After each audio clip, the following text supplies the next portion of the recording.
Bienvenue à toi. Je t'invite, pendant une quarantaine de minutes, à rejoindre une discussion impactante auprès de celles et ceux qui repensent notre relation au vivant. Je suis Manon Sala, j'ai 25 ans et je chemine depuis longtemps pour comprendre le lien systémique entre le bien-être individuel et l'élan du collectif. Alors, es-tu prête à m'accompagner dans ce jeu de pistes afin de semer ensemble les indices vers une nouvelle conscience? Aujourd'hui, je reçois Clément Bargnodi et Angela Biancofiore au micro de Nouvelle Conscience. Clément Bargnodi et Angela Biancofiore sont chercheurs et chercheuses à l'Université de Montpellier Paul Valéry.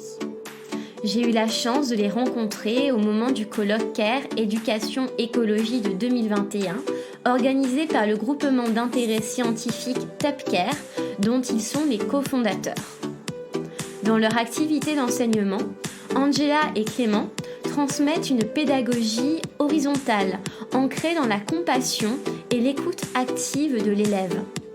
Ils œuvrent tous deux à l'émergence de la transversalité des savoirs, en circulation avec et en dehors de l'université. Angela et Clément portent une vision commune de l'écologie, où le corps, le cœur et l'esprit incarnent la voie du care, ou du prendre soin. Je vous laisse donc en compagnie d'Angela et Clément et profite de cet espace pour vous fêter de très belles fêtes de fin d'année. Bonne écoute!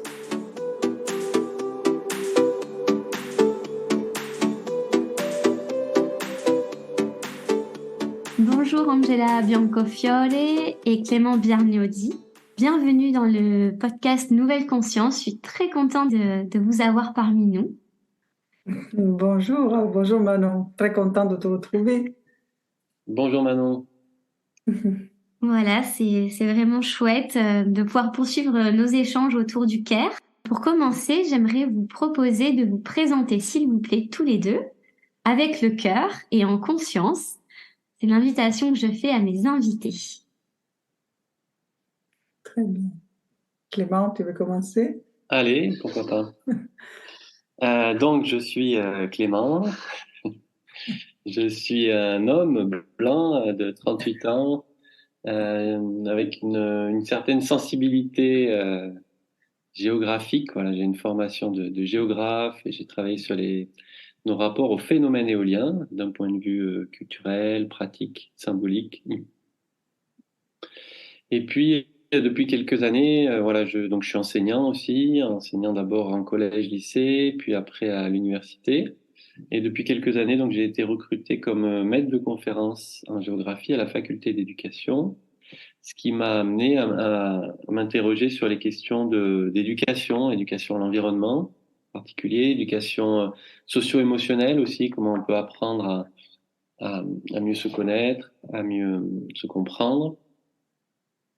Et donc, parallèlement, j'ai commencé à faire des recherches aussi sur cette question, à passer en fait de recherches qui étaient plutôt orientées sur comment amener la question du prendre soin dans l'aménagement. Donc ça, c'était plutôt mon point de départ. Comment amener la question de cette attention et ce soin dans les milieux géographiques en termes d'aménagement quand on fait par exemple un projet éolien, à ces questions de care, d'attention et de soin dans l'éducation cette fois plutôt, et en particulier dans l'éducation à l'environnement.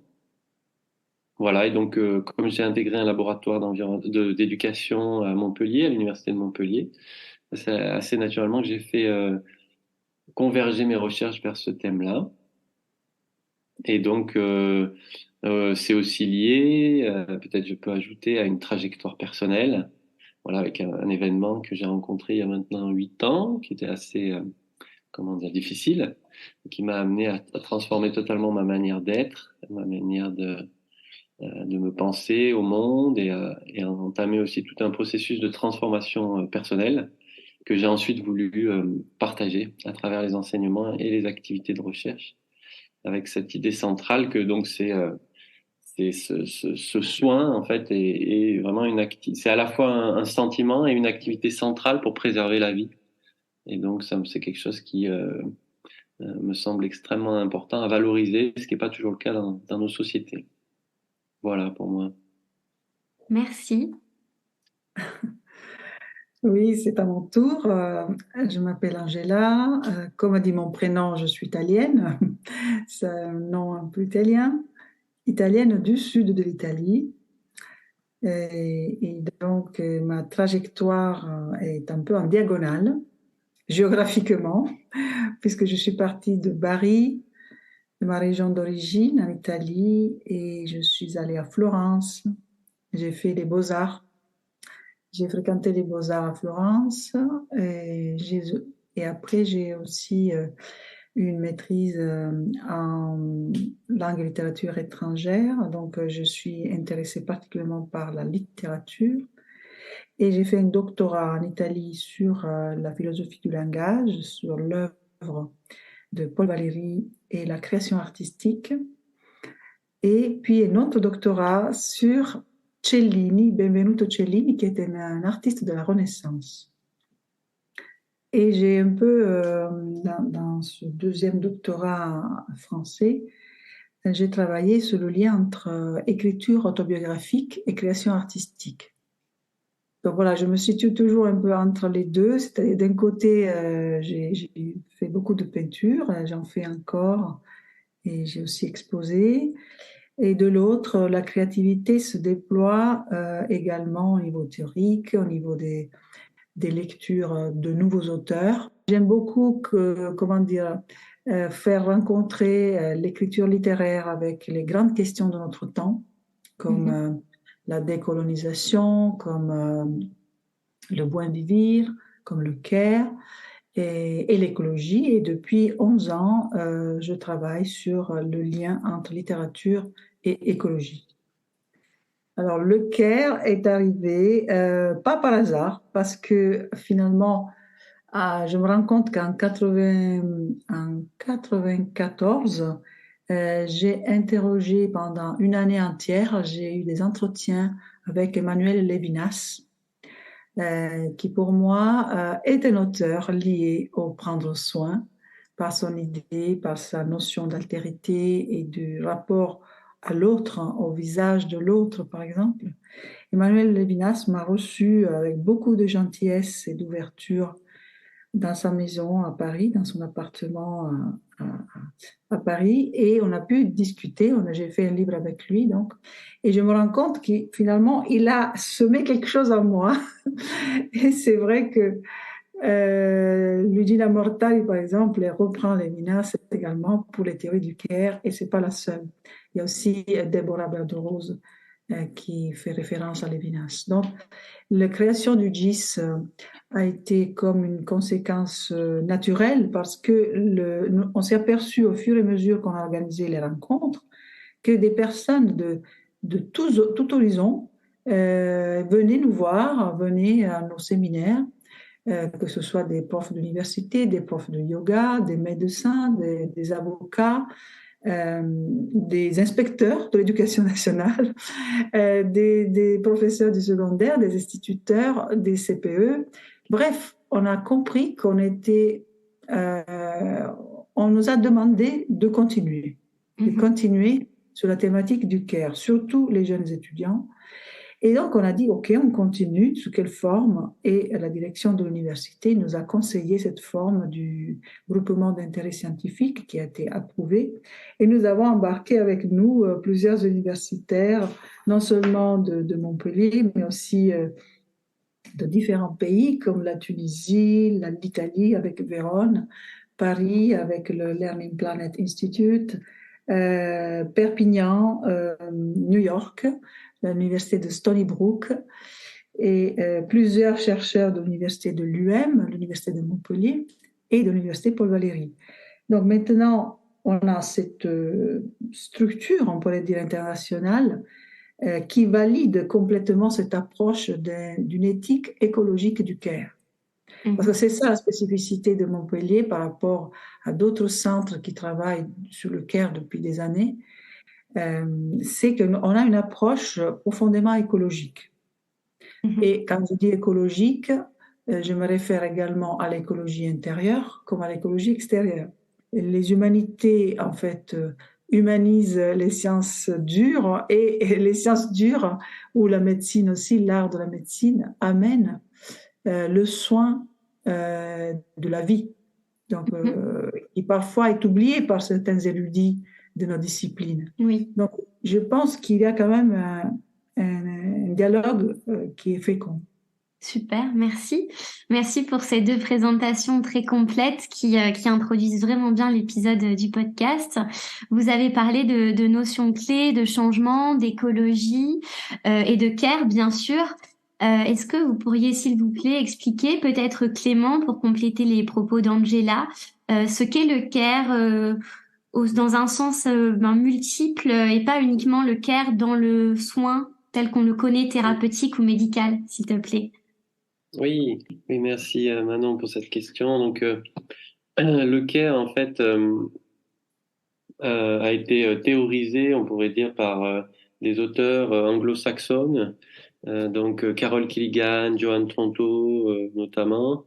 Bien que en fait, il y a énormément d'auteurs qui parlent du care avant ces auteurs-là, mais disons qu'ils lui ont donné une certaine visibilité, une certaine forme, et en fait, ces auteurs ont effectivement mis en évidence que le care, il y avait plusieurs, déjà, il y a plusieurs phases dans le care. Donc, la première phase, c'est quelque chose qui relève simplement d'une éthique de l'attention. Donc, c'est une manière, en fait, de porter son attention sur les phénomènes et sur en particulier des phénomènes qui sont souvent subtils et qui sont souvent difficiles, justement, à mesurer, à représenter. Et là, au contraire, de rendre visible un certain nombre de gestes. Alors, dans le cadre des théories qui viennent, par exemple, de Carol Killigan, c'était aussi rendre compte, en fait, d'une manière de penser, une manière d'émettre sa voix en tant que femme, qui était souvent minorisée, en fait, considérée comme étant inférieure à la voix des hommes et à leur conception de la morale. Et en fait, les femmes avaient une conception euh, de la morale qui était toujours de prendre soin des relations. Et ils avaient énormément de gestes, de sentiments, d'activités qui étaient dans ce soin des relations. Et donc c'est vrai que la première activité, la première étape du care, c'est vraiment cette idée d'attention, porter attention. Et puis après, la deuxième étape, on va un petit peu plus loin on va non seulement porter attention, je sais pas, par exemple à des choses qu'on voit pas, comme je sais pas des sans domicile fixe dans la ville ou ce genre de choses. La deuxième chose, c'est de considérer en fait, c'est d'aller un petit peu plus loin, donc de prendre en charge la difficulté de l'autre ou le phénomène en question et vraiment de commencer à l'explorer, à le questionner, à se l'approprier, voilà. Et ça c'est la deuxième chose. Et puis ensuite la troisième étape, on va encore un petit peu plus loin et là c'est tout ce qui sont les gestes en fait du soin. Qui effectivement se développent dans le domaine médical. Alors ça, c'est sûr, le geste de soin, le geste du médecin, le geste de l'infirmier, mais aussi dans énormément de domaines, en fait, où euh, on va répondre à la souffrance, où on va répondre à une difficulté qu'on a identifiée par des gestes. Et donc là, donc le care implique du coup à la fois plutôt au début des dispositions intérieures, des sentiments. Ça, c'est les deux premières étapes. Et puis après, une activité, un travail du care. C'est la troisième étape. Et puis on dit aussi souvent, John Tronto définit une quatrième étape qui est aussi le fait euh, de prendre de care receiving, c'est-à-dire le fait d'accepter de recevoir soi-même du care quand on est soi-même émetteur de care, ou alors de prendre en compte en fait l'effet de notre réponse. Donc imaginons on fait un geste de care pour prendre en charge une souffrance chez un étudiant par exemple. Ensuite, c'est de aussi regarder qu'est-ce que ça fait et avoir de s'adapter à la réponse que donne l'étudiant, ou alors soi-même accepter de rentrer dans une relation et de pas avoir une position surplombante. Donc voilà, ça c'est un petit peu les quatre étapes.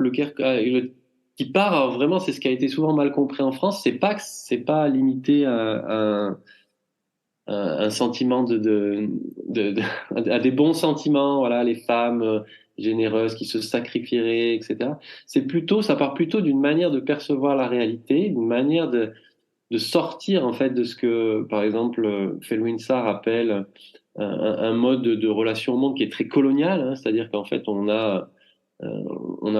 comment dire, on a fait sortir du champ de notre attention tout un certain nombre de processus qui pourtant soutiennent nos vies tout le temps, les arbres, les océans, effectivement les femmes aussi en grande partie, hein. Donc il y a cette espèce de manière d'habiter très coloniale où on a invisibilisé un certain nombre de choses qui sont pourtant fondamentales pour nos vies.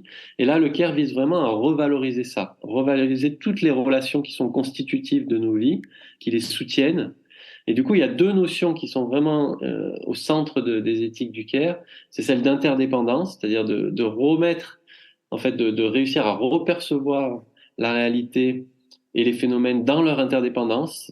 Hein, quand je vois par exemple une fleur, je suis capable de voir aussi tous les éléments non fleurs qui sont pourtant constitutifs de la fleur. Donc je suis capable de voir par exemple le soleil, la terre, l'eau qui nourrissent la fleur, qui font la fleur, mais qui pourtant sont pas visibles immédiatement. Donc il y a toute cette idée-là, hein, de percevoir l'interdépendance d'un phénomène. Puis la deuxième notion, c'est celle de vulnérabilité. Hein, et ça, c'est effectivement sortir d'une espèce de posture un peu voilà très très virile où on veut jamais montrer ses faiblesses, ses difficultés et considérer au contraire que on est tous vulnérables à un certain moment de notre vie, je sais pas, quand une femme accouche, quand on est, quand on vieillit, etc. Et donc on a besoin à un certain moment donné du soin des autres pour pouvoir continuer à vivre et à bien vivre en fait. Plutôt que ce qu'on entend aujourd'hui beaucoup, je sais pas, par exemple quand on entend ces idées d'assistanat, etc., qui en fait enlèvent complètement cette idée de vulnérabilité et pensent toujours l'homme comme étant quelqu'un de qui est performant, qui est invincible, qui a pas de faille, etc. Là, le CARE au contraire valorise et enfin reconnaît, mais au centre de la vulnérabilité. Et toute l'idée, c'est comment on fait avec cette vulnérabilité, à la fois individuellement, mais aussi collectivement. Ce qui implique donc non seulement un care qui soit un care individuel ou interpersonnel, mais aussi un care qui soit au centre des institutions en fait. Et c'est pour ça que c'est une question aussi éminemment politique, c'est-à-dire que cette idée de soins peut aussi être au centre des institutions plutôt que des idées effectivement de performance, d'efficience, de maximisation des intérêts personnels, etc., qu'on trouve beaucoup dans les valeurs néolibérales, quoi. Donc voilà, un petit peu pour essayer de répondre à ta question. Merci. Angela, est-ce que tu veux rajouter quelque chose ou ça te semble complet? Oui, je pourrais rajouter peut-être d'autres auteurs à la théorisation du CARE, par exemple Luigina Mortari, qui travaille depuis de nombreuses années sur l'idée de CARE, en reprenant la philosophie antique, Socrate et Platon en particulier, mais aussi d'autres philosophes, et qui reprend également Foucault. Donc le CARE, on le retrouve. Alors, c'est deux positions différentes. Certains philosophes femmes qui s'occupent du CARE aux États-Unis ne veulent pas inclure dans la vision philosophique des philosophes hommes qui ont une vision différente. Mais ce n'est pas la position de Luigina Mortari, qui, elle, au contraire, dit que le CARE n'a pas commencé dans les années 70, mais bien avant, lorsque la philosophie voulait transformer la conscience. Et d'ailleurs, ton podcast est vraiment un élément fondamental parce que je sens ce besoin de transformer la conscience, de se transformer soi-même. Et ce qu'on trouve dans la philosophie de Socrate, connais-toi toi-même. Donc on trouve les termes de cette transformation de la conscience, de prendre soin de sa propre conscience, mais aussi de la collectivité. On trouve cette pensée politique du CARE chez Socrate et chez Platon. Et Luigina Mortari donc se réfère à ces philosophes pour aller se nourrir à la racine même de la philosophie grecque, et Foucault également. Et Foucault, dans son essai sur l'éthique du souci de soi, il dit, voilà, la philosophie antique pensait à ce soin de soi, ce souci de soi, et il veut ramener ce souci de soi dans la philosophie contemporaine. par diverses formes, y compris l'écriture. Et donc, il y a ces pensées qui ne sont pas forcément des pensées féministes, mais aussi des pensées de notre philosophie qu'il est bien d'intégrer dans la notion de care. Et il y a également une femme, Martha Nussbaum, que j'aime beaucoup et qui a écrit un livre, Les émotions démocratiques. Elle aussi, c'est un pilier, on pourrait dire, dans les études du care. C'est un livre qui a été traduit en français en 2011.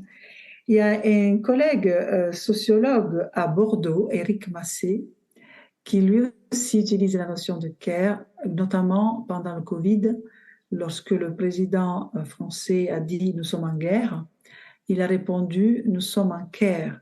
Mm.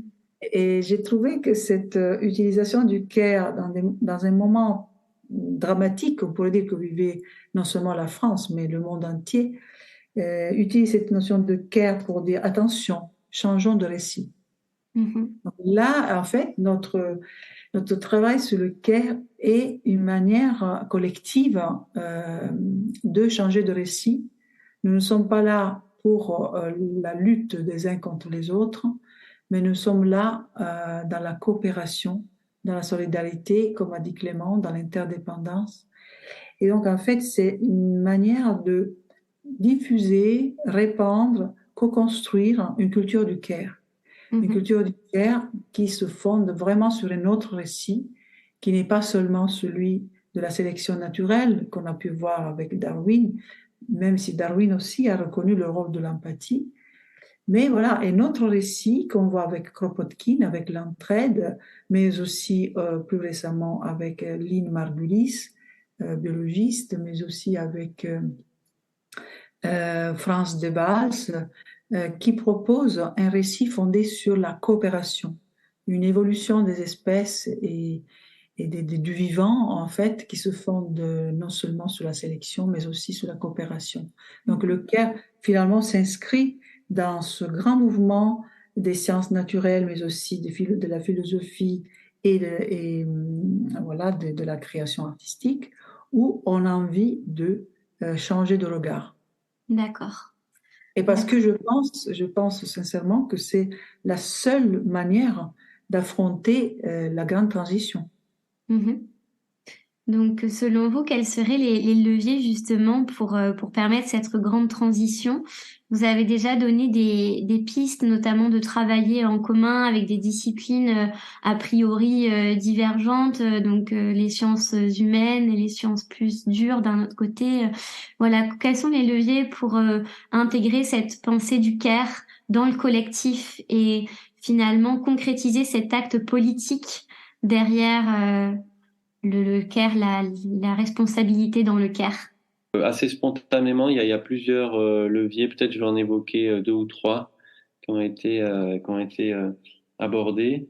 Je pense que le premier, alors Angela a déjà un petit peu a déjà un peu évoqué, mais c'est la question des récits, en fait, la question de la pensée narrative. On utilise beaucoup la pensée argumentative dans nos manières d'être avec les autres, hein, ou dans nos manières d'enseigner. C'est vraiment un lieu commun que de dire il faut apprendre la pensée critique, l'argumentation.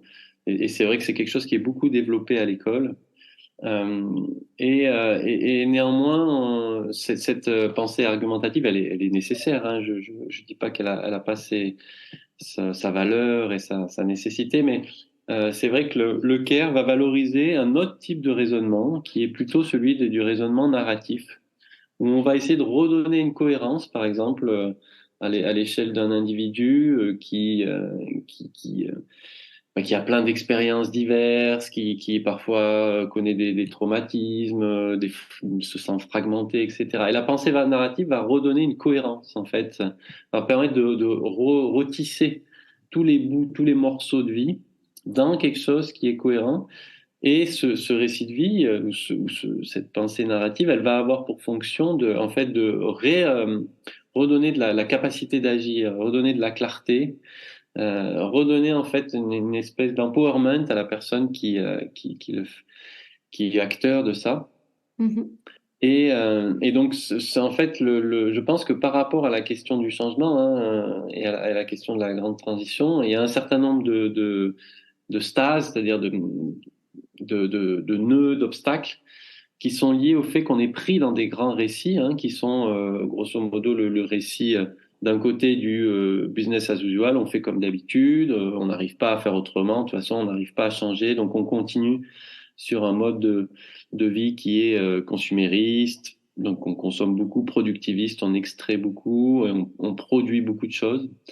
Et donc ça, c'est le premier récit, et il est lié aussi au récit de la distraction, et puis à celui du il faut gagner sa vie, il faut s'adapter.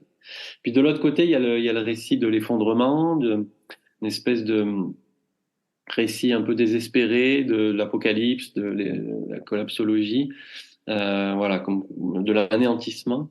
Et en fait, ces deux récits sont pas porteurs parce qu'ils génèrent des affects tristes, des passions tristes, si on reprend Spinoza. Donc, que ce soit le déni, l'indifférence, le cynisme d'un côté pour le business as usual, ou le désespoir, l'impuissance, l'éco-anxiété, la tristesse de l'autre. Ça peut pas générer une énergie qui va permettre de transformer les choses à long terme au niveau individuel et au niveau systémique.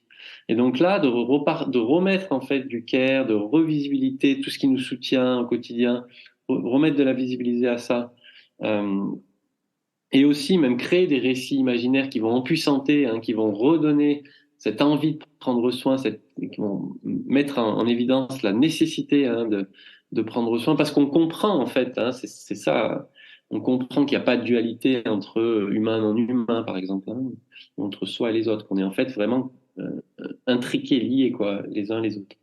Donc ça, je pense, c'est une première piste très importante. On a essayé de l'explorer un petit peu avec des ateliers d'écriture et un projet de recherche qu'on a mené au sein du groupe qui s'appelle Éco-narrative, où on a essayé notamment, c'était au moment de la pandémie qu'on a monté ce projet, et on faisait écrire les élèves, les étudiants, en particulier sur leur expérience pendant la pandémie, qui était quand même un immense non-dit. Et on a vu qu'en fait, effectivement, par le récit, par la mise en mots, les étudiants arrivaient déjà à sortir d'une espèce d'impensé, de fonctionnement automatique pour regarder ce qu'il y avait en eux. Et déjà, ça, c'est libérateur. C'est déjà. Et puis après, même pour certains, c'est aller plus loin. Ils ont été capables de comprendre d'où venait cette pandémie, de changer leur regard, leur perspective sur leur appartenance au vivant, de s'engager pour en prendre soin.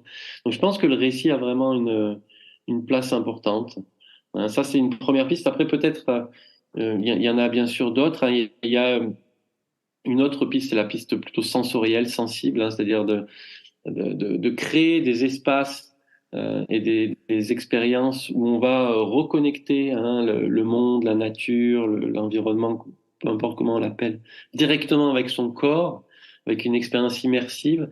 Et en fait, par cette expérience-là, on va réactiver sa perception sensible et on va de suite réactiver aussi des sentiments d'appartenance, de convivialité, d'empathie avec les autres. Et ça, naturellement, j'allais dire, ça va générer des actions empreintes de care. Euh, Parce qu'on est repassé par ce domaine sensible qui a souvent été aussi supprimé dans nos sociétés via en fait une sursollicitation au niveau cognitif avec les écrans, avec beaucoup d'informations qui arrivent. Et puis la troisième piste, peut-être pour aller très vite, je ne vais pas prendre trop de paroles, mais ça serait aussi de développer des modes de connaître, donc au niveau cognitif cette fois, mais qui soient pas simplement, qui restent pas simplement à un niveau intellectuel et à un niveau unidisciplinaire, mais qui développe ce que Arturo Escobar appelle des sentir-pensées, des formes de sentir-pensées. Donc, comme tu l'as dit tout à l'heure, et quand tu as dit présentez-vous avec le cœur, donc remettre en fait la dimension affective vraiment en lien avec la dimension cognitive. Et ça, c'est des choses qui ont été déconnectées. Et ça, bien sûr, alors nous, on essaye de le faire, enfin moi, en tout cas, si je parle de mon expérience dans l'éducation, de redonner à la fois une approche complexe, donc interdisciplinaire, un dialogue entre sciences naturelles, sciences humaines, entre art et biologie, par exemple. Enfin, il y a plein d'interconnexions possibles. Mais aussi vraiment de redonner une place à qu'est-ce qui nous meut, donc cette expérience affective, cette émotion, ces émotions de la Terre, en lien avec une connaissance des savoirs qui peuvent être théoriques. Donc il y a vraiment cette féconder en fait ces dimensions pour toucher toutes les dimensions de notre être, en fait, et pas que ça reste juste à un niveau intellectuel, hein. On sait que ça va mal, on sait qu'il y a le changement climatique, mais on change pas parce que ça ne nous touche pas profondément. Et le care ne peut venir en fait que d'une compréhension profonde, que d'une vision même profonde, hein, d'intuitions qui sont, comment dire, renforcées parce qu'elles appartiennent aussi à un collectif, etc. Donc voilà, bon là c'est pour évoquer quelques pistes. On pourrait parler encore très longuement. Oui, faire un épisode que sur les pistes. Oui, tu veux en donner d'autres, Angela? Oui, je pourrais suggérer d'autres pistes. Mais déjà, Clément a un peu exposé le cœur de notre réflexion commune. Je pensais déjà aux sciences ouvertes, c'est-à-dire à le fait que nous, en tant que chercheurs, pour co-construire une société apprenante, une société qui a envie de changer, qui a envie de s'émanciper, de se donner aussi ce empowerment, cette mise en capacité d'agir. Notre réflexion, déjà c'est une pratique qu'on fait depuis longtemps, notre réflexion et nos écritures, nos écrits sont accessibles par tous gratuitement sur notre revue en ligne, la revue Notos par exemple, qui est en open access depuis 2011, mais aussi le fait que tous nos séminaires sont en streaming et sont enregistrés et visibles en replay. Nous le faisons vraiment dans l'esprit, dans le sens que les personnes qui travaillent, les étudiants qui travaillent, il y en a beaucoup, peuvent revoir nos séminaires ou mettre des commentaires après, un peu comme toi avec les podcasts. C'est très intéressant parce qu'il y a cette dimension de replay qui permet de voir et de réécouter à chaque fois. Et effectivement, ces vidéos qui sont sur YouTube à la disposition de tout le monde, des lycéens, comme des collégiens, comme des chercheurs, comme des gens qui sont à la retraite ou qui justement s'occupent de personnes malades et ne peuvent pas, ou des gens qui sont dans les prisons, dans les hôpitaux. En fait, on essaye vraiment de s'ouvrir au maximum à la société et ne pas rester enfermé à l'université. Le fait d'intégrer dans nos séminaires des personnes non chercheurs, ça c'est très important pour établir ce dialogue avec la société civile et ne pas s'enfermer dans un discours qui s'auto-célèbre. Et puis, comment dire, le fait d'être en mouvement. Le fait d'être en mouvement et de ne pas s'attacher à un système de pensée fixe, avec des termes, des dogmes. Voilà. Il faut qu'on soit un mouvement. C'est comme ça que j'ai présenté le colloque de l'année dernière. Je te rappelle, réveiller le cœur, cultiver l'esprit, care, éducation, écologie. Donc, ce colloque était un mouvement. Parce que c'est vous qui l'avez fait, le colloque, c'est pas moi. Moi, j'ai donné le cadre, mais c'est les personnes qui sont venues qui ont apporté énormément. C'est ce qui s'est passé dans les salles, dans les ateliers, mais aussi dans les apartés. Et cette manière d'accueillir toute la société dans nos pratiques universitaires, ça décloisonne et ça fait rentrer justement plein de personnes intéressantes. Il y avait des collégiens, justement, qui avaient peut-être, qui étaient très très jeunes et qui étaient extrêmement attentifs à tout ce qu'on avait dit dans l'auditorium. Ils ne voulaient pas partir et demandaient à leur prof de revenir. Donc voilà, il y avait 30 collégiens à la fac et c'était génial.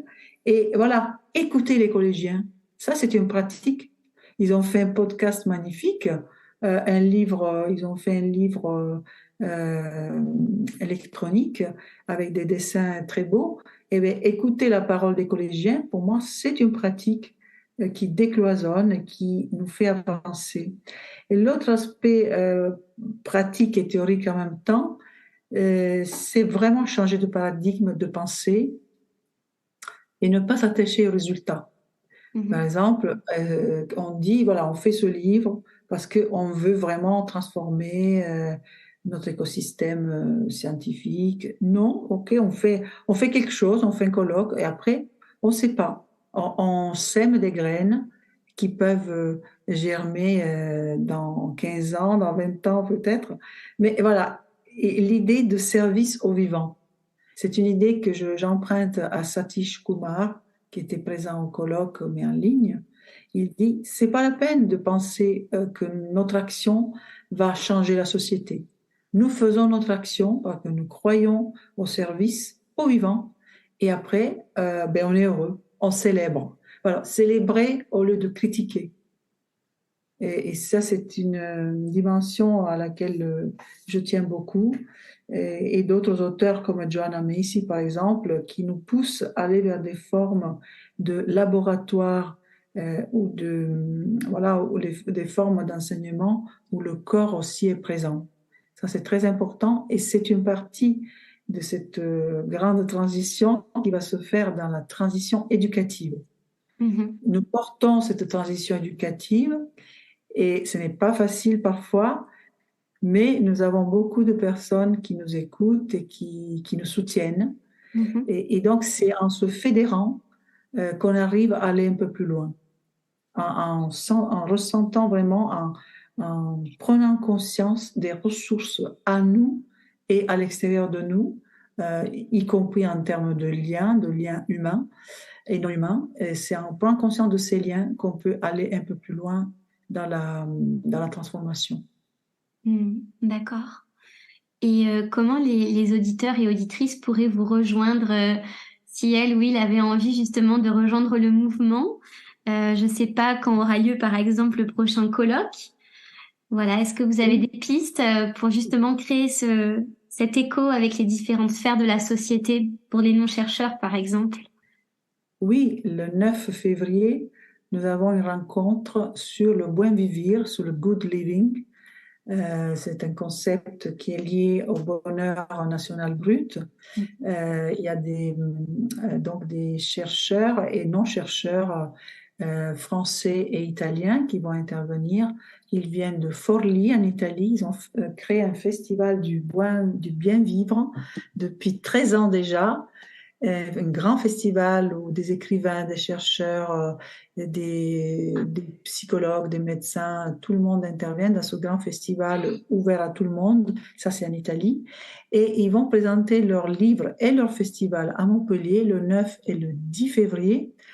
Ils viennent donc en groupe et nous allons donc partager un moment de débat avec eux pour nous montrer avec qui ils ont travaillé. Notamment, ils ont travaillé avec le prix Nobel d'économie Amartya Sen, qui a parlé donc du bien vivre comme ce bien relationnel, le fait de mettre en valeur le bien des relations et comment on peut les cultiver.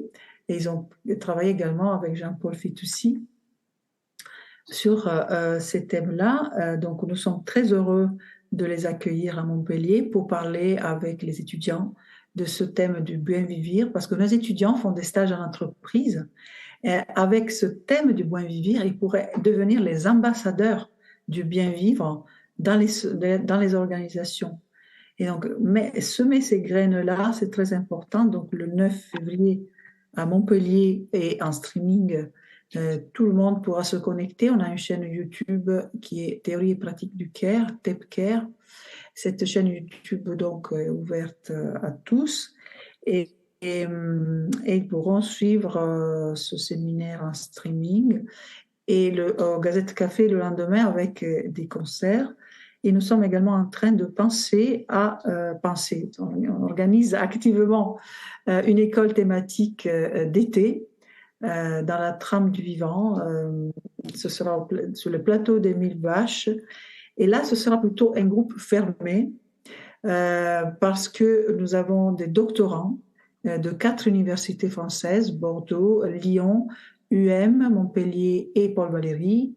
Donc ces 4 universités proposeront, grâce à notre organisation, un séjour en nature.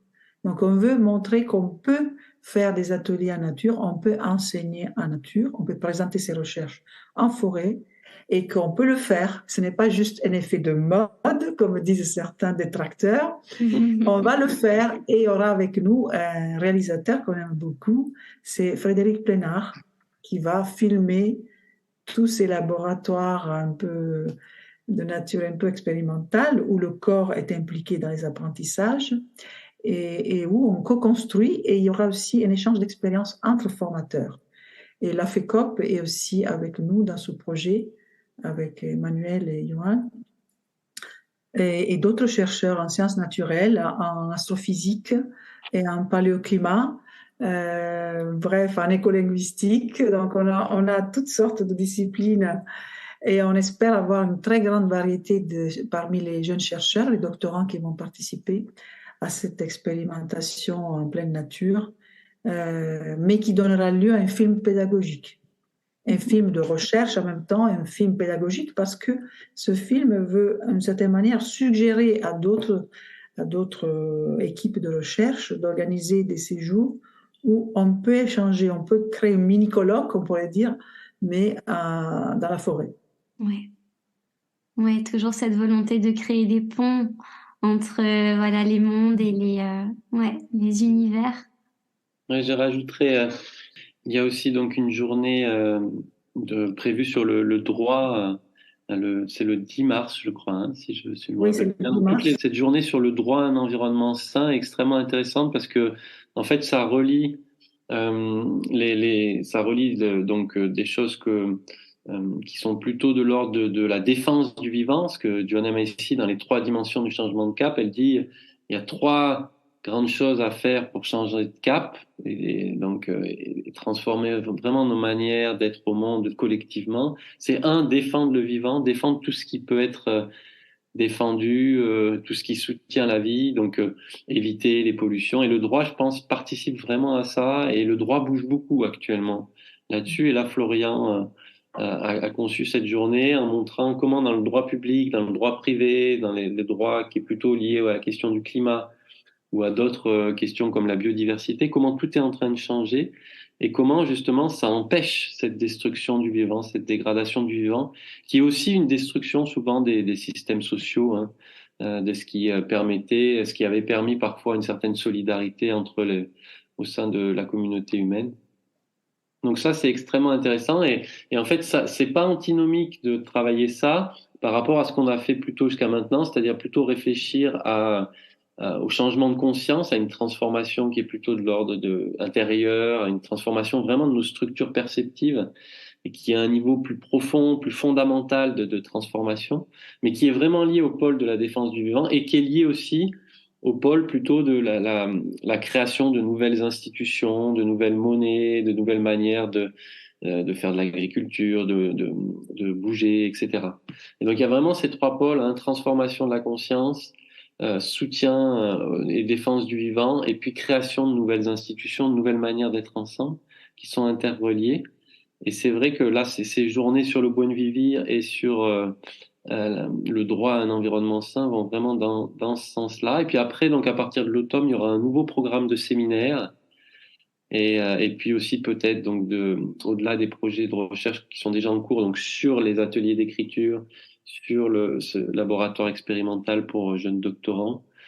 Il y a sans doute encore d'autres projets qui pourront émerger et n'hésitez pas, voilà, à vous inscrire, à solliciter votre inscription sur notre liste de diffusion, en fait, si vous souhaitez être informé de toutes nos activités. Oui, ben, je partagerai tous les liens, toutes les références. Il y en a beaucoup, c'était vraiment dense.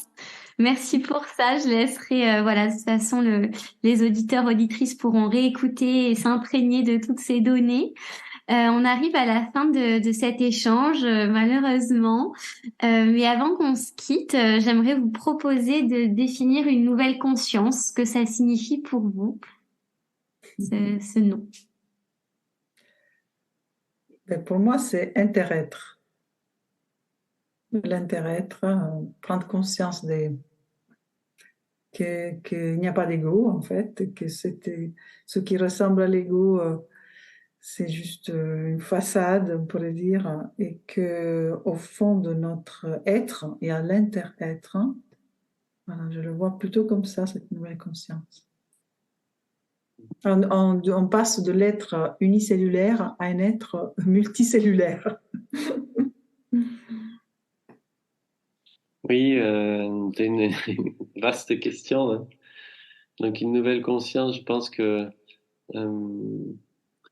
pour moi, il y a une nouvelle conscience qui est vraiment de l'ordre de l'intérêt, de ce qui nous soutient, en fait, reconnaître tout ce qui nous soutient au quotidien, et aussi s'émerveiller de ça, être en gratitude pour tout ce qui nous est donné, en fait, hein, et avoir envie, du coup, d'en prendre soin, de revivifier toutes les connexions qui nous rendent vivants, d'aller vers cette régénération. Donc, avoir si je reprends cette idée d'éthique de l'attention, cette conscience vraiment qui pénètre les phénomènes d'une manière profonde pour regarder en fait tout ce qu'il y a derrière, tout ce qu'il y a d'implicite, tout l'effort qu'il y a parfois, des fois aussi, et vraiment rendre compte de ça, hein, être en gratitude par rapport à ça.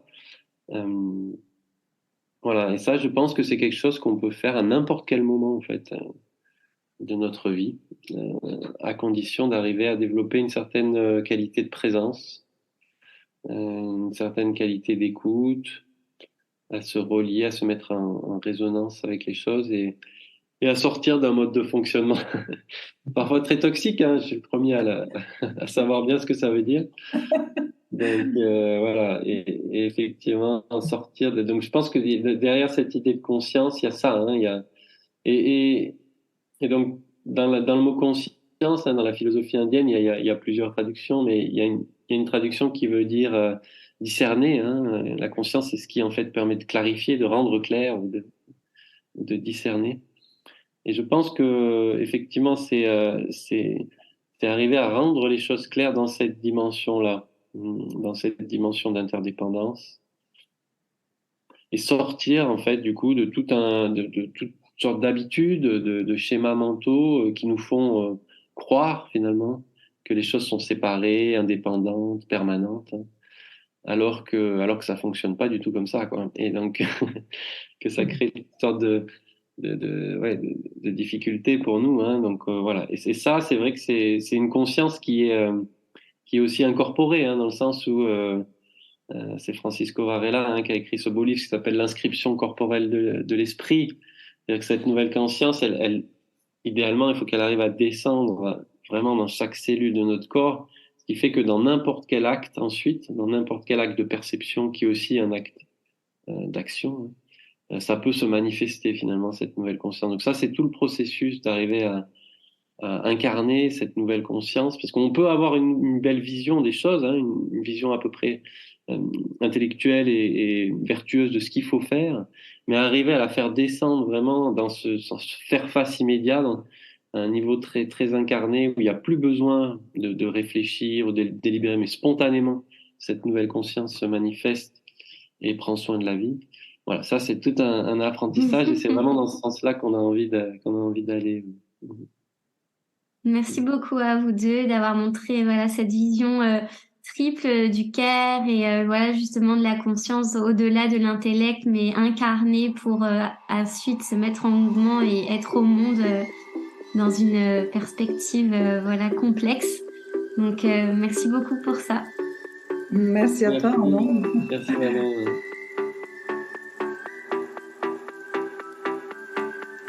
Merci pour votre écoute. Si ce podcast vous a plu, la meilleure façon de le soutenir est de lui laisser 5 étoiles et un commentaire sur iTunes et sur Spotify. Vous pouvez aussi vous abonner au podcast sur la plateforme de diffusion de votre choix.